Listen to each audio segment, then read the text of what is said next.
Public discourse often treats wealth as a static object, a pie that already exists and simply needs to be distributed.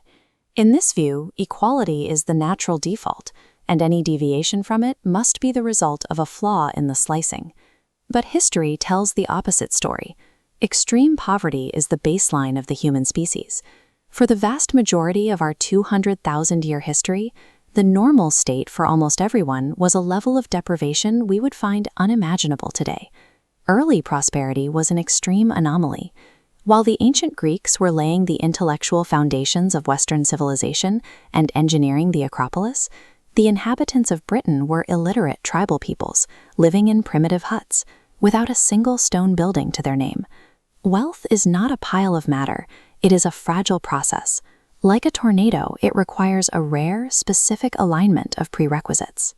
A tornado doesn't just happen, it needs precise combinations of moisture, temperature, and wind shear to sustain its energy.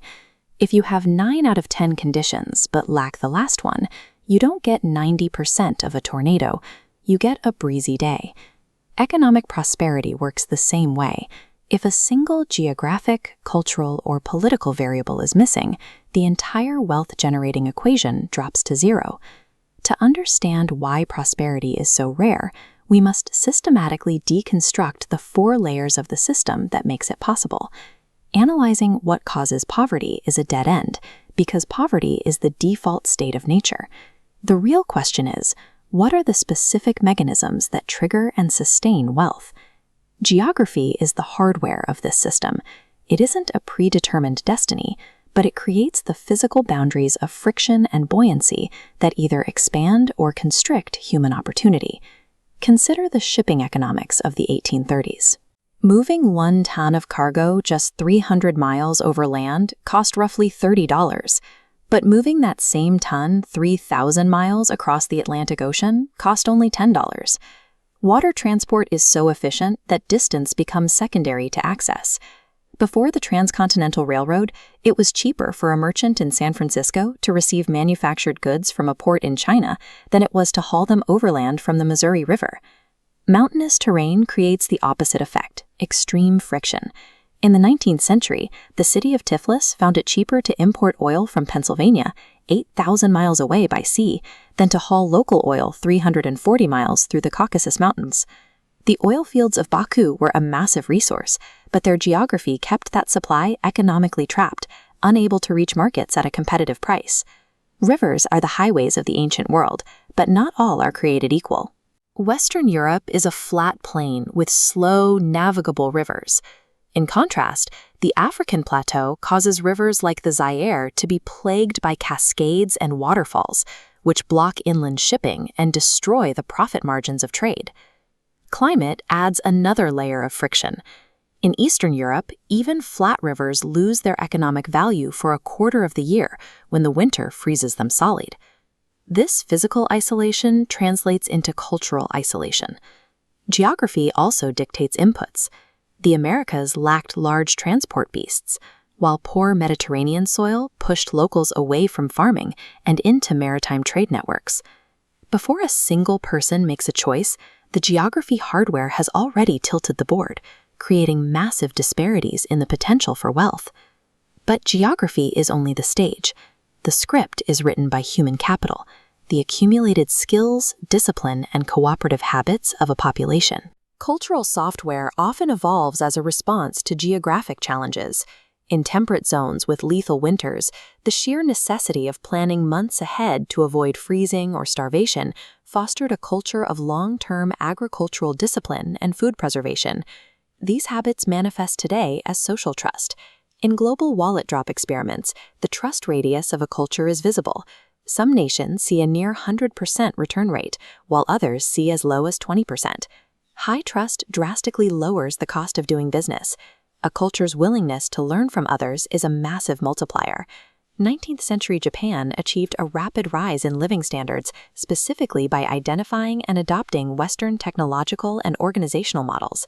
China, by contrast, possessed ships more advanced than Columbus's in the 15th century, but their imperial leadership chose cultural isolation, destroying their fleets and turning inward.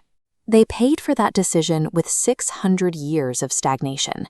These traditional Chinese junks were technologically sophisticated for their time, featuring massive, multi-masted sail systems.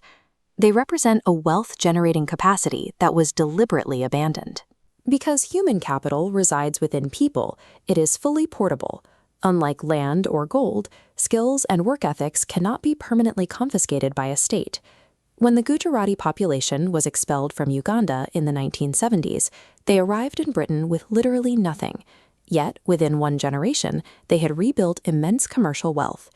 These people were relocated with only the most basic luggage. They lacked physical capital, but their internal software, their skills and commercial habits, remained intact. Geography provides the raw ingredients, but long-term wealth is authored by the cultural software used to process those ingredients. Snapshots of inequality are often distorted by the fixed-class fallacy. Standard income statistics track mathematical brackets, the top 1%, rather than the actual movement of individual human beings over time. This chart shows how individuals actually flow upward through income brackets as they age. Data suggests 70% of Americans will reach the top 20% of earners at some point during their lives. Age is a critical variable. Older populations have had decades more for skill accumulation and career progression, naturally resulting in higher average earnings than a population made up of 20-somethings. Japanese Americans, for example, average 2 decades older than Puerto Rican Americans. Comparing their group incomes without adjusting for this 20-year gap in experience creates a false picture of their relative economic performance. Family structure is another overlooked driver. Statistics show a persistent, powerful correlation between two-parent households and generational economic success. When we ignore these demographic life cycles, we mistake natural, age-based progression for systemic oppression. Finally, there is the political layer. The windfall trap occurs when a nation acquires wealth, such as gold or oil, without the human capital required to produce it. 16th century Spain imported massive gold shipments from the Americas, but the wealth actually eroded their economy. The sudden influx of cash allowed their elites to disdain commerce and skilled labor, choosing to buy what they needed from other nations instead of producing it themselves. Spain then drained its own human capital by expelling its Jewish and Morisco populations, the very groups who held the commercial and technical skills the nation lacked. We see similar failures in top-down policies like demographic quotas, which prioritize group representation over individual competence matching. At Berkeley in the 1980s, minority enrollment rose under affirmative action, but graduation rates for those same students plummeted. They were being placed in an academic environment that didn't match their current level of preparation. After the quota ban, minority graduations rose 55%, and GPAs increased by 63%. Students were matching with schools where they could actually succeed. The welfare state often creates its own perverse incentives. Politicians can benefit from maintaining a dependent voting constituency, which discourages the development of the self-reliance needed for upward mobility. Between 1940 and 1960, Black poverty fell from 87% to 40%, a massive drop occurring before the Great Society programs, demonstrating a significant momentum of internal economic advancement. Slavery is often cited as the origin of Western wealth, but slavery was a universal institution for thousands of years. It cannot mathematically explain the unique, localized rise of modern industrial prosperity. In the United States, the South remained the poorest, least skilled region while relying on slavery. The explosive industrial wealth of the nation was generated in the North, driven by free labor and dense organizational innovation. Political redistribution does not create wealth, it routinely erodes the human capital required to sustain it.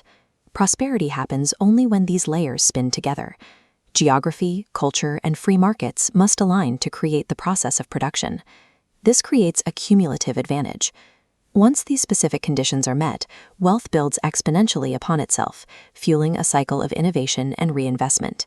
In just over a century, the application of specialized skills and technological innovation shifted indoor plumbing and electricity from rare luxuries into universal necessities. Many politicians operate on the unconstrained assumption that we can simply engineer perfectly equal economic outcomes. But this ignores the reality that different inputs in geography, culture, and age naturally produce different results. True wealth is not found in territory or extracted resources, but in the cultivated genius of human capital. We must abandon the debate over how to divide a static pie and focus entirely on the process that produces it.